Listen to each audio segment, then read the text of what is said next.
자, 시작하겠습니다.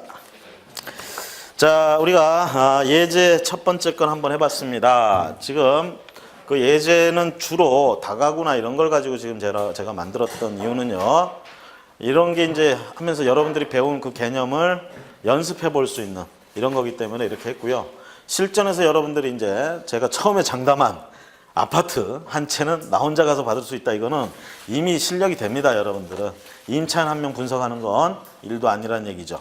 항상 뭐만 하면 돼? 말소기준 등기 찾고, 그쵸? 그 다음에 임차인이 요건을 갖췄는지 안 갖췄는지 보고, 그쵸? 대항력 있느냐 없느냐 판단하면 사실은 게임 끝난 거다. 그쵸? 그 다음에 그런 상황에서 만약에 임차인이 대항력이 없다. 대항력이 있으면 당연히 어떻게 하면 돼? 그 사람 보증금은 내가 떠안을 생각하고 계산을 하면 되잖아. 대항력이 있는 임차인이 있다고 해서 그 물건 그냥 안 쳐다볼 게 아니에요. 왜? 그 물건은 다른 사람들도 다 안 들어가기 때문에 어떻게 해? 가격이 계속 떨어져요. 그러면 어느 정도 떨어진 가격이 되면 내가 임차인 보증까지 다 물어줘도 시가보다 싸게 되는 상황이 온다고. 그럼 그때는 들어가는 거지. 차라리 그런 물건은 속 편해요. 왜? 임차인한테 지 보증금 다 내주면서 나가라는데 뭐라고 할 거야, 지가. 그쵸? 그렇잖아. 이건 그래서 명도하기도 쉽고 아주 쉬워요, 이런 것들은. 그러니까 항상 임차인이 대항력이 있느냐 여부, 이걸 항상 보시는 것이고, 대항력이 있다 그러면 이 사람이 우선 변제권까지 있느냐, 확정일자 받아서 이거 있느냐 보고 배당 요구했느냐, 그래서 몇 번째 들어가서 돈 좀 받을 게 있느냐. 대항력이 있다 그러면 배당 요구했다 하더라도 1등이 아니면 2등, 3등 가게 되면 못 받는 돈이 나올 수 있다. 그러면 그런 돈은 내가 물어줘야 되는 상황이 된다. 이렇게 생각하시면 되고, 사실 대항력이 없다. 그러면 우선 변제권이 있는데 대항력이 없다. 그러면 순위에 들어가서 어떻게 해요? 그 사람이 한 푼이라도 배당받기를 비는 수밖에 없어. 왜? 그래야 협조를 할 수 있어요, 나한테. 배당받은 금액이 있으면 아까 뭐라고 그랬어요? 명도 확인서 사인 받아가야 된다고 그랬죠? 그럼 협조를 하게 된다니까. 그러면 좀 수월해지는 거야. 그래서 우리가 이렇게 금액을 다 이렇게 임차인한테 얼마까지 가는지 자꾸 따져보는 이유는 그렇게 명도하는 데 있어서 난이도 같은 거, 얼마나 힘들지, 이 사람이 얼마나 저항할지 이런 걸 파악하기 위해서 하는 거예요. 앞에서 얘기했듯이 말소 기준 잡고 대항력 있느냐 없느냐 따져보면 사실 게임은 끝난 겁니다. 아시겠죠? 하지만 그 이후로도 계속 하는 이유는 실제로 내보낼 때 얼마나 힘든지 안 힘든지 이런 것도 파악하기 위해서 하는 거다. 자, 그럼 여러분들이 이 설명하는데도 설명도 안 듣고 그냥 두 번째 거 자꾸 보시니까 굉장히 그걸 하고 싶어서 하는 것 같은데 바로 합시다. 두 번째 거. 자, 예제 두 번째 낙찰가 3억 이렇게 돼 있고 경매비용 3,300만 원 뭐 이렇게 들어간다고 가정을 합시다. 자, 그러면서 전체적으로 한번 훑어볼까요? 사건 번호 있고요. 주택이고 종별은 주택이고 박창수 이렇게 돼 있네요. 첫 번째 나오는 사람이 누구고요? 경매 신청 채권자. 두 번째 나오는 게 채무자. 그리고 한 명 더 나와야 되는데 안 나오면 그 사람이 채무자 겸 소유자. 그래서 봉근영이 채무자 겸 소유자구나 보시면 되겠고, 소재지 관악구 신림동에 있습니다. 신림동. 인근 위치 어쩌고저쩌고 나오고요. 그 다음에 오른쪽 일반 주거지역 뭐 이렇게 나오는데, 여러분들이 이제 그 부동산 쪽에 대해서 지금 여러분들은 경매에 관심이 있어가지고 저하고 경매라는 걸 같이 공부하면서 부동산을 지금 접하고 있는 거예요. 그렇죠? 근데 부동산을 이렇게 실제로 하다 보면, 여러분들이 하다 보면 토지나 이런 것들이 굉장히 매력적으로 느껴질 때가 있습니다. 실제로 부동산은 토지를 잘 다루면 결과적으로 잘하는 거다. 이렇게 보실 수 있어요. 그리고 수익도 사실은 토지에서 많이 난다. 이렇게 보시면 되겠는데, 우리가 이 토지는요, 내 땅이라고 해서 내가 함부로 뭘 할 수는 없어요. 왜? 모두가 다 자기 땅이라고 자기 마음대로 해버리게 되면 엉망이 돼요, 엉망. 그 사회를 유지하고 살려면 결과적으로 자기 걸 하더라도 일정 부분 좀 규제를 좀 할 수밖에 없습니다. 그런 규제, 토지에 대해서 가장 기본이 되는 규제 이런 것들이 있는데, 그런 법 중에 가장 저기가 국토기본법을 필두로 해서 국토의 이용 및 계획에 관한 법률, 국토의 계획 및 이용에 관한 법률, 이런 법률이 있어요. 이런 법률에 보면 용도지역이란 말이 나옵니다. 그래서 전 국토를 용도지역을 지정해가지고 건축물을 지을 수, 어떤 건축물을 지을 수 있는지 용도 제한, 그 다음에 건폐율, 용적률이라는 말을 들어보셨을 거예요. 건폐율이나 용적률 같은 것들로 규제를 합니다. 그래서 개념 뭐 얘기하죠. 그럼 토지가 예를 들어서 100평이라고 합시다. 100평. 자, 일반 주거지역에 예를 들어서 제 일정 일반 주거지역에 일반 건폐율 60%, 용적률 200% 이런 규제를 받는 땅이 있어. 이런 내용은 어디서 확인할 수 있냐면 토지이용계획 확인원이라는 게 있습니다. 요걸 발급받아 보면 되는데 거기는 자세하게 요거까지는 안 나오고요. 요거까지 나와요. 용도지역이 뭔지. 그러면 이거는 어떻게 아느냐? 이거는 시도 조례로 정하게 돼 있어요. 법에서 일정한 상한선 하한선을 정해놨고 그거 한돈에서 그 지역에 시도 조례로. 그래서 여러분들이 시도 조례를 찾을 수 있으면 들어가 찾아보시면 되겠고 귀찮고 잘 모르겠으면 담당 구청에다 전화해가지고요. 구청 토목과나 건축과에다가 전화해서 따지듯이 물어보면 친절하게 가르쳐줍니다. 친절하게 가르쳐줘요.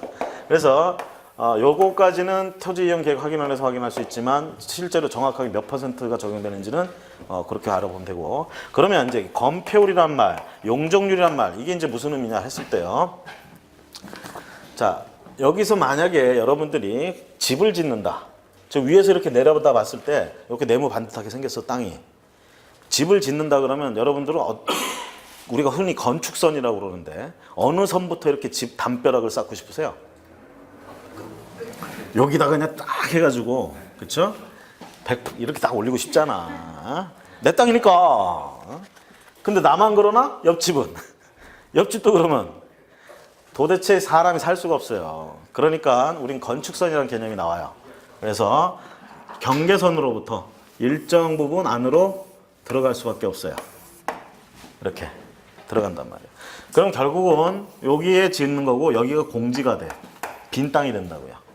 그럴 때요. 건폐율이라는 건 이 토지를 이용할 때 건축 면적을 이게 이제 건축 면적 그러면 한 층의 면적, 1층의 면적, 지상의 면적 요 면적을 몇 퍼센트까지 할 수 있느냐 요게 건폐율이에요. 그러면 저기 60%라고 그랬죠. 그러면 요게 100평이래. 평으로 하자면 여기는 60평까지 지을 수 있는 거야. 한 층의 건축 면적을 60평까지. 더 넓어지면 안 돼. 60평까지. 그래서 요 안에 앉힐 때 60평이 되게 앉히는 거예요. 그런데 이제 용적률이란 말 나오잖아.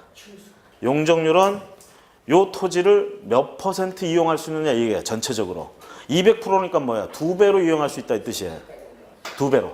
2배니까 어떻게 돼요? 100평을 2배로 이용하면 몇 평이야? 200평까지 건축물을 연면적이라고 표현합니다. 우리가 각 층의 면적을 다 합치면 연면적이라고 그래요. 건축물의 총 면적, 각 층의 면적 다 합친 거를 연면적이라고 표현해. 연면적.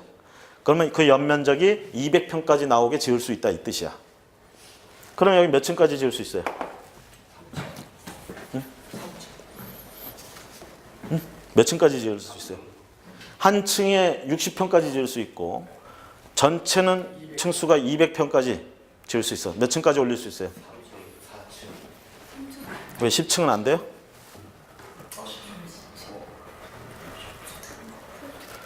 응? 2종이라고요? 1종.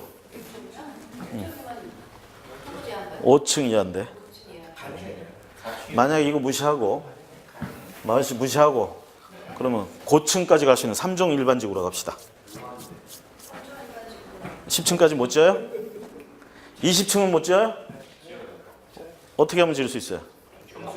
네? 건폐율을 줄이면. 그렇죠? 자, 어쨌든 200평까지 지을 수 있다며. 한 층에 10평. 그럼 몇 층 올라가? 20층까지 올라가죠. 그렇죠? 제가 이제 좀 분위기를 부드럽게 하자고 항상 수업 시작하기 전에 이거 관련 수업할 때는 이런 얘기 합니다. 몇 층까지 지을 수 있냐고. 그럼 여러분들처럼 100이면 100, 전부 3층 뭐 이러고 있어. 그러면서 옥탑 하나 올려요 뭐 이런 소리 하는데 그게 그만큼 우리 사고가 지금 굳어 있다는 얘기야. 그리고 우리나라 사람들 너무 순진하고 너무 순한 양들이야. 딱 시키면 시키는 대로만 해. 딱 다른 거 생각 안 해. 자, 다른 것도 생각하면서 합시다.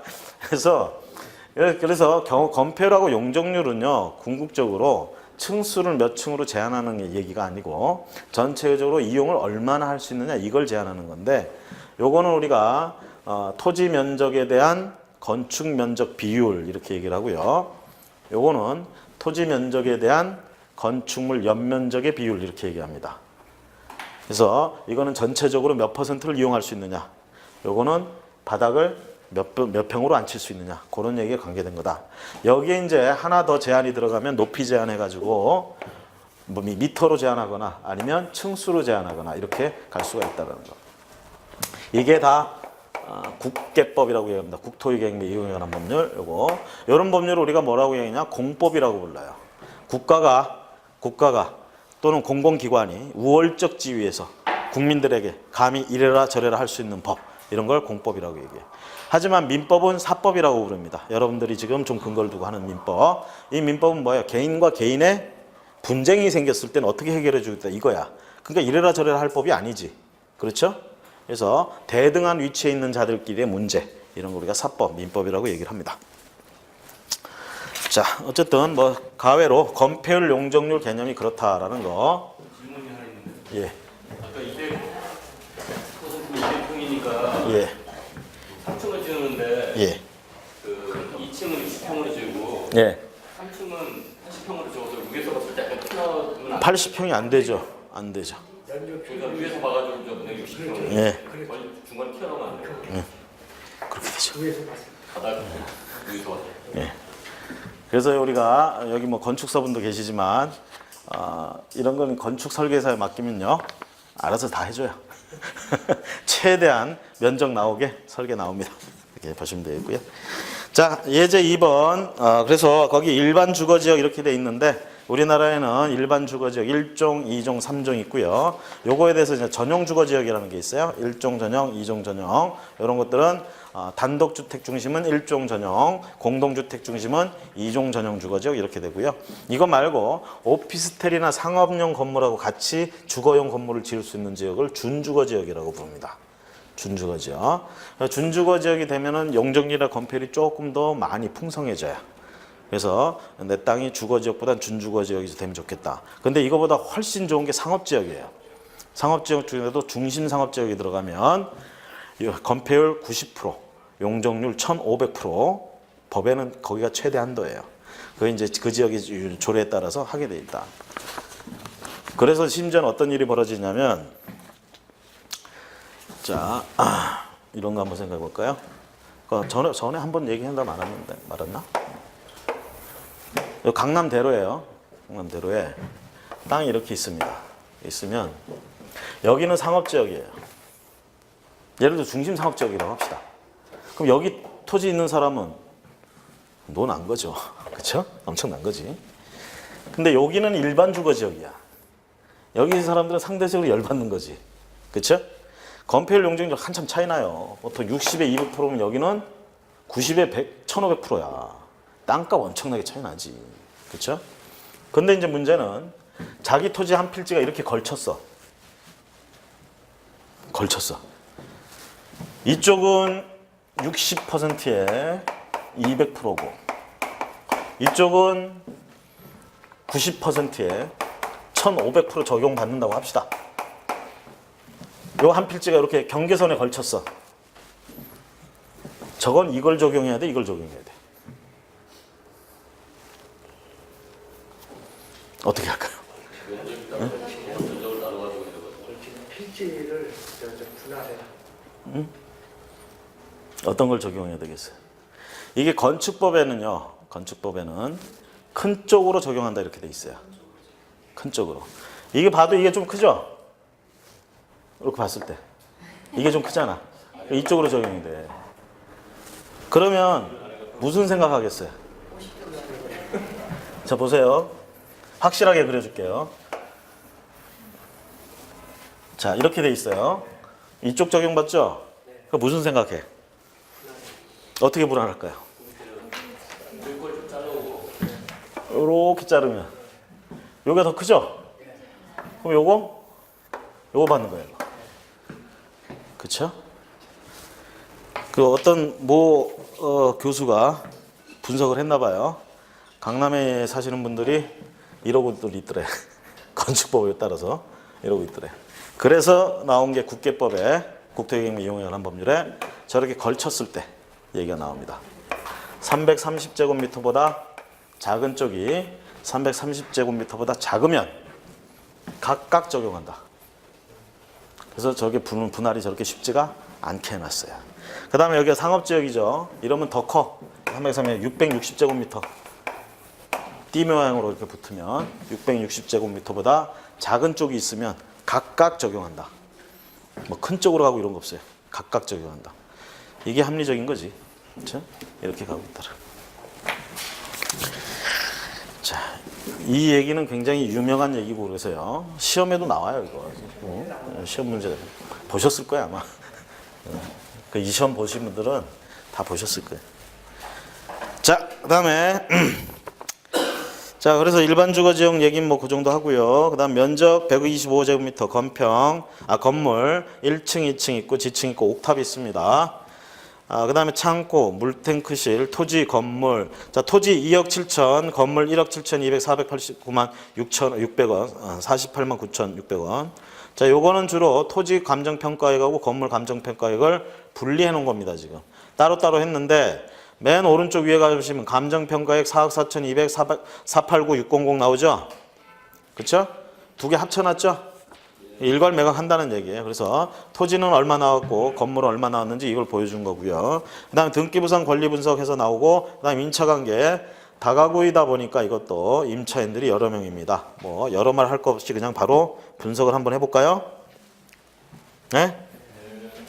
이런 거 보면 막 그냥 막 재밌어서 막 빨리 하고 싶고 그런 생각 드나요?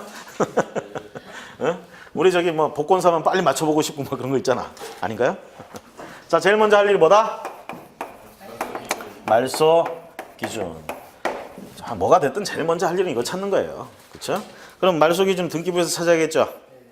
제일 빠른 거 말소 기준 중에 제일 빠른 거 저당 근저당 압류가 압류 담보가 등기 경매 등기 중에 제일 빠른 거 누구 거? 주택은행. 그러면서 날짜가 언제야? 2008년 9월 1일. 채권액 얼마? 2억 2천만 원이죠? 2억 2천만. 자, 2억 2천만. 자, 말소 기준 찾았으니까 이제 뭐 하면 돼요? 임차인 분석해야지. 그쵸? 임차인 분석. 임차인 한 명 한 명 써봅니다. 뭘 써? 전입일, 확정일자일, 배당요구 여부. 그럼 이제 대항력 여부 판단해야 되고, 그 다음에 우선 변제권 있는지, 그 다음에 소액 임차인에 해당되는지, 이거 다 살펴보면 되잖아요. 그쵸? 임차인 누가 있어요? 이영길? 이영길. 그냥 나온 대로 써, 이영길. 자, 이영길. 전입일자 언제? 10월 11일. 확정일자 있다 없다? 혹시 등기부에 나와 있는지 찾아봐요. 등기부에도 코빼기도 안 보이죠? 확정일자 없다. 그쵸? 있다 없다? 없다. 없다. 대답을 할 때는 자신 있게 큰 목소리로. 그죠? 자, 그 다음에 누가?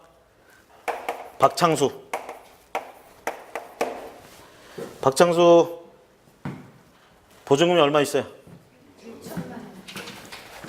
그러고 보니까 이영길이 보증금이 안 나와 있네? 그쵸?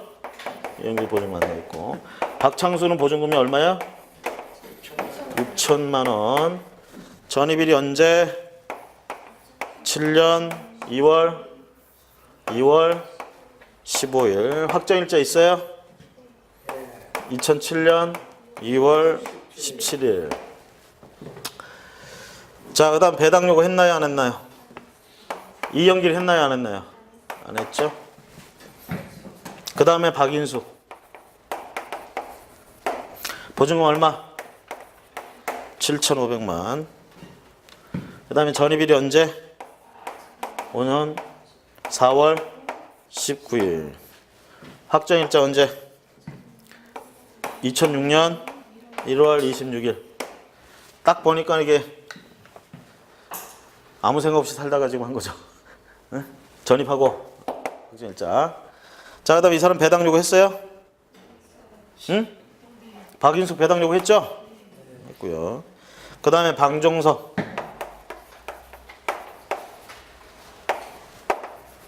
보증금 얼마? 6,900만. 전입일 언제? 7년 12월 4일. 확정일자 언제? 7년 12월 4일. 배당 요구. 그 다음에 송성용. 보증금 얼마? 1억 1,000만 원 맞아요? 1억 1,000만 원.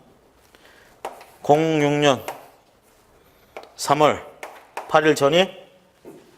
예? 확정일자 있다 없다? 없다. 배당 요구했다 안 했다?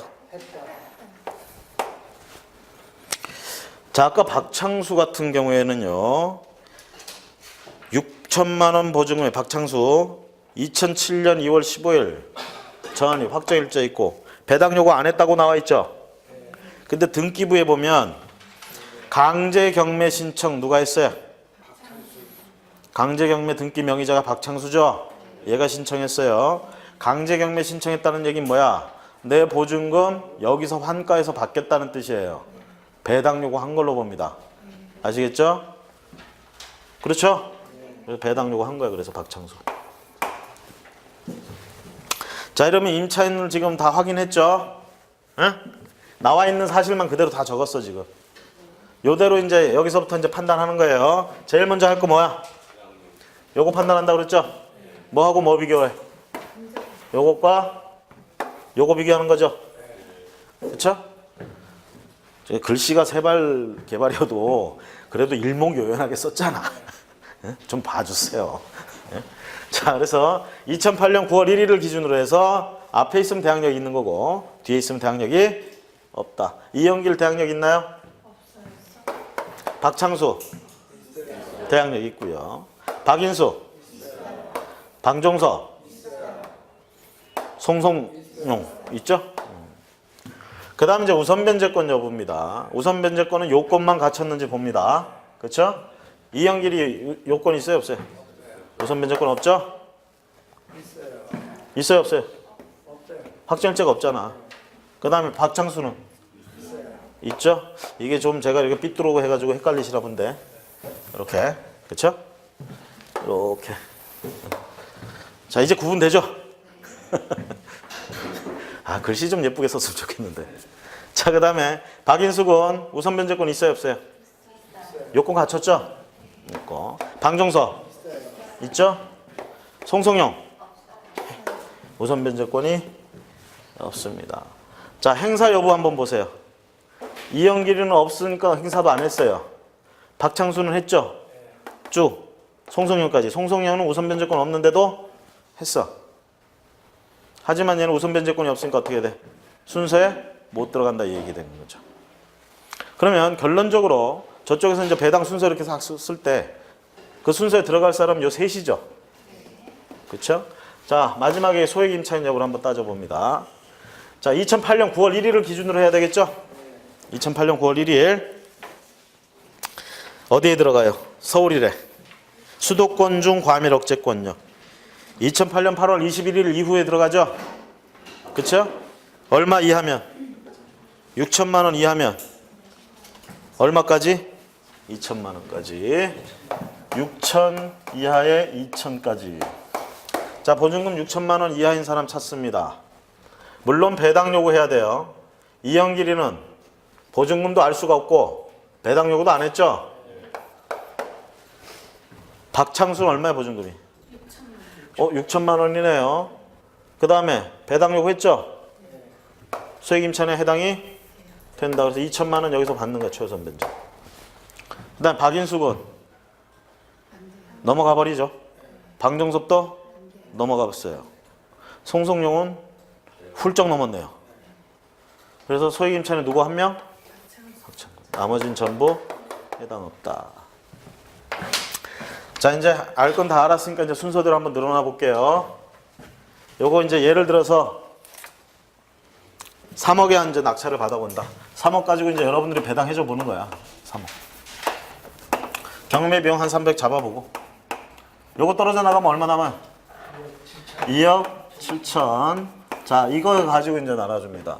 제일 먼저 틀에 나올 애들이 누구야? 경매 비용까지 다 계산됐으니까 최우선 변제권자들 있으면 나와야겠죠. 최우선 변제권자 누가 있어? 얘 하나 있죠, 얘. 최우선 변제권자. 얼마? 2천만 원 여기 나오는 거야. 그죠? 2천만 원 떨어져 나가면 얼마 남아요? 2억 5천 남았어요. 배당해 줄 거. 자, 최우선 변제 다 됐죠, 이제? 아니 왜 300이니까 2억 9천 3백 아니에요? 누구? 2억 7천에 2억 9천인데. 아, 이거 300이라고. 아, 계산 좀. 빨리 말씀하시지. 이게 산수가 제일 중요하다니까. 2억 9천 7백. 그죠? 그 다음에 2억 7천 700 남죠, 요거 하면? 자, 그러면 최우선 변제 다 됐죠? 이제 우선 변제 순서대로 늘어놓습니다. 그쵸? 자, 등기부에 제일 빠른 놈 누구야? 얘고. 임차인 중에 제일 빠른 사람이 누군 거 찾아봅시다. 임차인들 중에 우선 변제권자 있으면서 행사한 사람, 배당 요구까지 한 사람. 이 셋 중에 박인숙이 2006년 확정까지 해서. 그렇죠. 이 사람 우선 변제권 언제 발생했어요? 2006년 1월 26일. 확정일자는 이길 영시 얘기 안 하죠.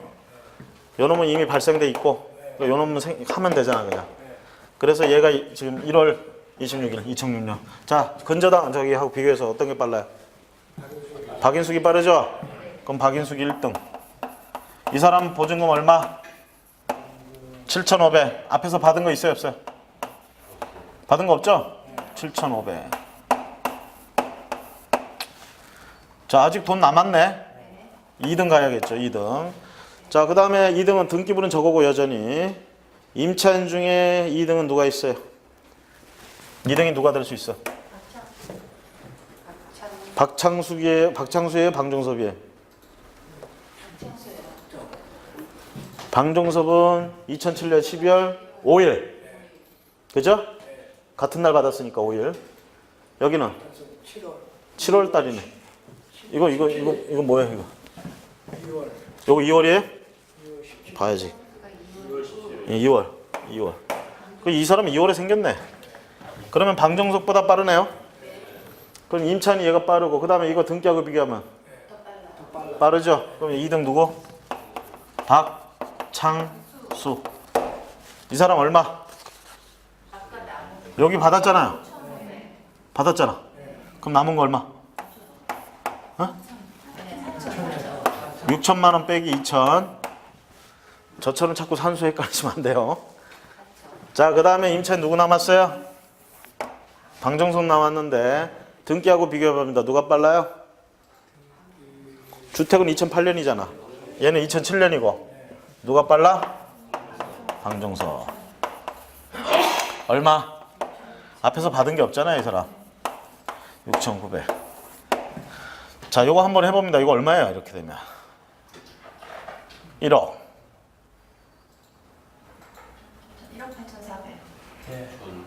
1억 8,400? 요거 빼면 얼마나? 2억 7,700에서 1억 8,400 빼면 얼마 남죠? 얼마 남았어요?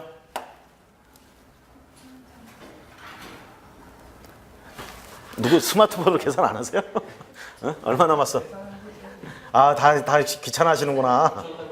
어? 얼마? 9,300만 원 남았네요. 자, 그럼 계속 가야지 이제. 자, 임차인 중에 우선 변제권자는 다 나왔어요. 그쵸? 배당 요구를 한 우선 변제권자는 다 나왔어. 그 다음에 더 이상 임차인들은 나올 수가 없어요. 왜? 우선 변제권자가 아니잖아. 그쵸? 그럼 이제 등기부 애들만 쫙 써주면 되네. 그렇죠? 등기부 중에 제일 빠른 쟤 아직 안 나왔죠? 여기 네 번째 가서. 누구야? 주택. 얼마? 2억 2천.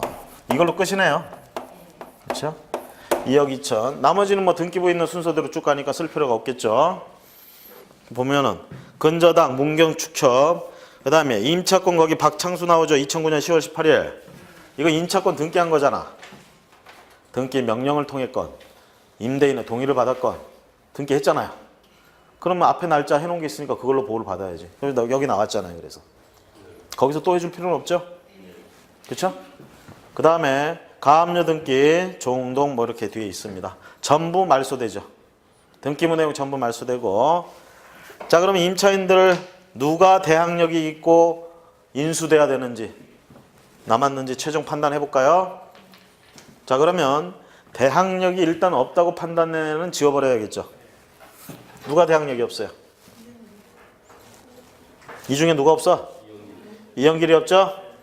미안하지만 이영길은 대항력이 없고요. 그 다음에 대항력이 있다 하더라도 돈 다 받은 사람 나가줘야겠죠. 자, 저기 순위에 보니까 3위까지는 다 받았네. 임차인 셋 다 받았네요.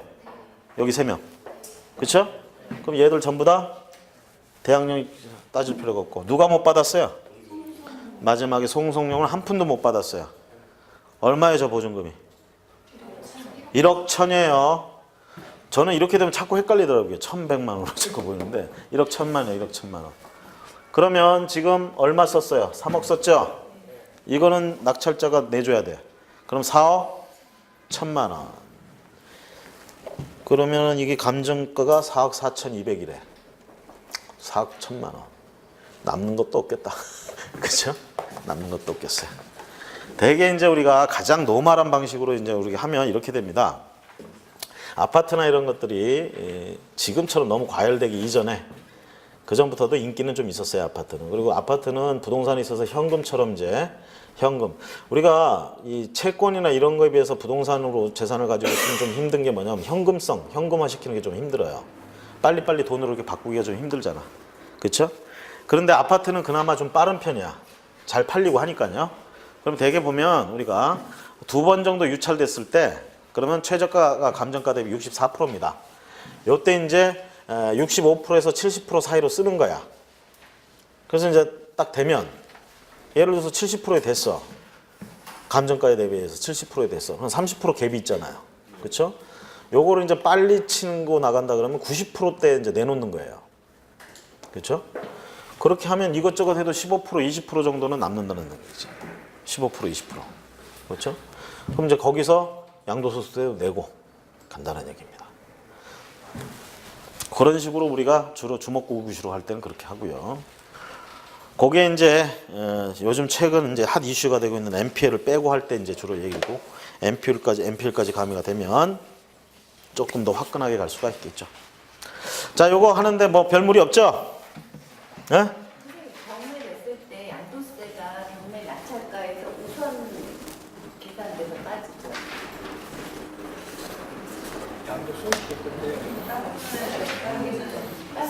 뭐가? 아니, 낙찰 일단 받았잖아요. 낙찰 받았는데 무슨 양도소득세를 내? 팔아야 내지. 팔 때.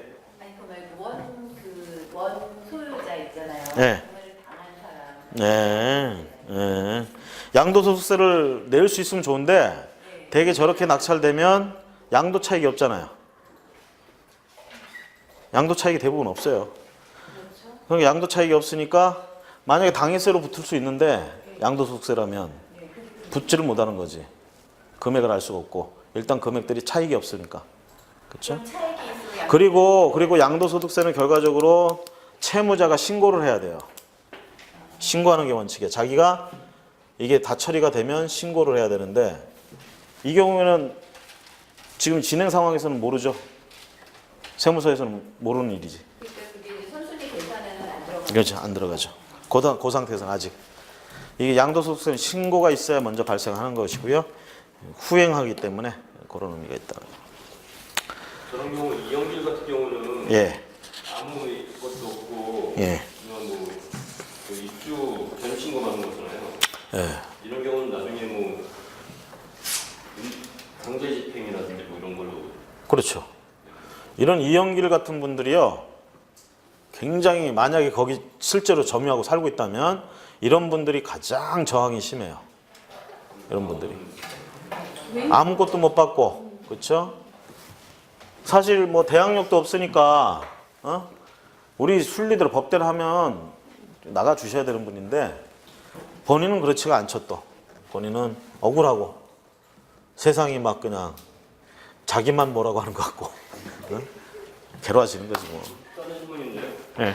그 예제 보면은 이게 예제가 실제에 있는 그런 유기부에 있는 내용들인가요? 최대한 반영을 해가지고요 실제 가깝게 해가지고 구성한 거예요. 근데 제가 그때 이 저기 박 소유자가 예. 낯이 익어요? 아니 돈 빌리는 달인 같은 생각이 드는 게 예, 맞아요. 중은행 같은 경우는 예. 돈 받는 게도 없는데 중은행 같은 경우는 받는 게 없는데 여기 이제 보면 실제로 이 달인들 있어요. 돈 빌리는데 달인들. 그래가지고 저당권 여기저기 해놓고 뭐 빌리고 가압류야 어쩔 수 없어요. 가압류는 뭐 안 보이는 거니까 어디서 빌리고 했을 때 신용 보고 빌려줬던 애들이 나중에서 얘 재산 찾고 막 들어오니까 몇 놈이 생기든 뭐 그런 거 저긴데 저당권 같은 거는 그렇게 몇 개씩 하기가 힘들거든요. 벌써 제1금융권은 최대 담보 한도가 다 개선 나와 있어. 그거 다 거기까지 해준다고. 그러면 더 이상 다른 제1금융권에서 안 해줘요. 그럼 이제 제2금융권으로 갑니다. 그럼 제2금융권도 거의 안 해줘요. 그 이상은. 그 한도 거의 맞춰가게 해도. 아무리 리스크 세서 이자율 세다 하더라도. 그럼 이제 어디로 가느냐. 뒷골목에 있는 저축은행 같은 애들. 그쵸? 얘들한테 이제 가면 주로 이제 사채나 이런 거 하는 애들도 저당권 설정하고 주로 가는데 얘들은 막 이율이 이제 39%뭐 이렇게 가는 거죠. 이런 거. 제가 다 경험해봤어요. 그렇게 가더라고. 은행에서는 더 이상 안 해줘. 은행에서는. 그러니까 여러분들이 지금 낙찰을 받는다 그러면 대개 보면 입찰 보증금 같은 건 이제 자기 돈으로 건다 이거죠. 근데 이제 나머지 돈을 빌려서 대출을 하겠다 그러면 대개 이제 이런 거를 갖다가 기술적으로다가 한꺼번에 일괄 처리해서 등기하는 이런 거 이렇게 업무 처리를 하는 애들이 제1금융권에서는 잘 안 해요. 주로 이제 보험사나 생보사 걔들 돈놀이 하잖아요. 걔들에서 많이 나와 있어. 그래서 법정에 가보시면 경매법정에 가보면 앞에 바글바글해 사람들이. 그중에 이제 명함 뿌리는 애들이 있어요. 막 얘들이 주로 이제 경락잔금 대출해 준다고 막 뿌리는 거야. 아니면 이제 간혹가다 거기 이제 뭐 보면은 이제 뭐 권리 분석해 준다고 뭐 이렇게 컨설팅 나와 있는 애들도 있고 주로 이제 경락잔금 대출해 준다고 그러면서 표까지 만들어 가지고 막 해서 이 동네에서는 뭐 아파트 이거 받으면 얼마까지 해주고 뭐 같은 상가 해주면 얼마까지 해준다고. 되게 보면 아파트 같은 경우는 지금 뭐 DTI니 뭐니 이런 규제 때문에 그러는데 그 전에는 되게 보면 아주 잘 나갈 땐 90%까지 낙찰 대금에. 그러니까 몇 천만 원만 있으면은 괜찮은 아파트 그냥 사는 거야. 그때야 이제 가격이 팍팍 올라주니까 이자를 되게 보면 이율이 거기 뭐 9% 10% 이래요. 그 정도 돼. 그 정도 내고도 다 남는 건 그렇게 한다고. 근데 지금은 그렇게 했다가는 당할 수가 있어요. 조심하셔야 돼. 그래서 지금은 그래서 70% 선까지 이렇게 주로 이제 한다는 게 일반적인 것 같고, 요거는 시기에 따라 변해요. 경기 상황에서. 근데 이제 상가는 그때 당시도 보면은 좋을 때도 반 정도. 되게 워낙 상가는 거품이 많이 껴 있어요. 특히 우리가 그 아파트 단지 내 상가 같은 것들 있잖아요. 이런 거는 별로 거품이 안 꼈을 거라고 생각하는데 의외로 거기가 더 많아요. 거품이. 그래서 한참 좋을 때 아파트 상가 101호, 전통적으로 101호 코너야. 그게 이제 딱 들어갈 때, 입고 들어갈 때 슈퍼마켓 자리예요. 거기가 전통적으로. 그 자리는 뭐 부르는 게 값입니다. 그럼 그거 낙찰받은 사람 완전히 로또예요. 그럼 그거 서로 사겠다고 이제 프리미엄 주고 막 뒤에 그런단 말이에요. 웃긴 거는 아파트는 전매 제한이 뭐 이런 걸 막 얻어맞아도 그건 그런 게 없어. 그러니까 바로 그냥 돈 버는 거지. 그 되게 보면 눈치 빠른 사람들은 그거 딱 받아가지고 그냥 분양가가 있으니까 입찰가가 있으니까 그거 해가지고 받은 다음에 요걸 갖다가 털어요. 프리미엄 딱 크게 받고. 멍청한 사람들이 이제 그거 들고 거기서 슈퍼마켓 하는 거야. 하루에 과일을 몇 개를 팔아야 돼, 씨. 응? 수박을 몇 개를 팔아야 되는 도대체. 그런데요, 그분들이 입주 장사 때 딱 돼요. 입주 장사는 게 뭐냐면 완공 다 끝났는데 이사들 들어오잖아. 그럼 막 집들이 하고 난리 납니다. 그러면 슈퍼마켓 불티나요. 장사 무지 잘 돼. 딱 그때야. 그때 그러고 나서 내리막길로 갑니다. 경기가 안 좋을 때. 그러면 그것도 경매 나오는 거죠. 그래서 경매에 나오는 물건들 보면 대개 보면 반 치고 생각합니다. 상가는. 대개 다 떨어져요. 그때까지. 여러분도 한번 생각해보세요. 월세 잘 나오는 건물이 상가 건물이 있는데 내가 약간 돈을 안 갚았다고 누가 그걸 경매 신청했어. 그럼 가만히 두고 보실 거예요? 예? 가만히 두고 볼 거예요? 달러빚을 져서라도 갚고 취하해야지 경매. 그렇죠? 그 얘기는 역으로 뒤집어서 생각하면 정말 좋은 상가 건물은 안 나와요. 경매. 정말 수익 좋고 이런 거 안 나와요. 응? 다 일반적인 매매로 아름아름 다 이렇게 되는 거야. 실제로는 안 나와.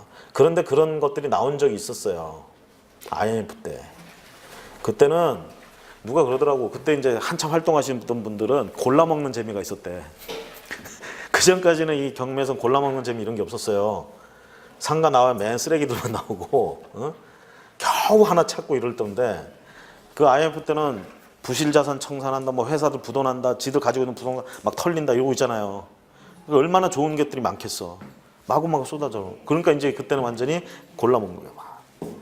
그리고 그때 낙찰 받으셨던 분들 10년도 안 돼가지고 2배 거의 뭐 2배 되고 난리 났어요. 건물들. 그걸 이제 계속 저는 옆에서 보고만 있었잖아요. 이게 참 바보 같은 짓이야. 응? 이게 다 이유가 있어. 못 사는 데는 다 이유가 있어. 보고만 있어, 보고만. 응? 자, 이 인생에는 뭐 3번의 기회가 온다라는데 저한테는 한 번 왔다 간 것 같아요. 한 번. 이제 2번째 기회가 언제 올지. 이게 웃긴 게 저는 또 이 기회가 왔는지 안 왔는지든지 그때 당시 모른단 말이에요. 또 지나가고 나서 참 여러분만큼은 그러지 않았으면 좋겠어요. 그만큼. 자, 오늘은 여기 예제 2번까지 보고요. 다음 시간에 나머지 예제들 보고 그 다음에 우리 교재의 뒷부분 특수 뭐 물건 비슷하게 특수한 문제들이 좀 있습니다. 그래서 판례하고 얽혀가지고 실내를 가지고 요거 좀 설명을 하고요. 그 다음에 현재 나와 있는 경매 시장에 나와 있는 이런 물건들 몇 가지 또 제가 가지고 와가지고 여러분들하고 같이 실제 분석들을 좀 하는 시간들 이렇게 갖도록 하겠습니다. 자, 오늘 수고 많으셨습니다.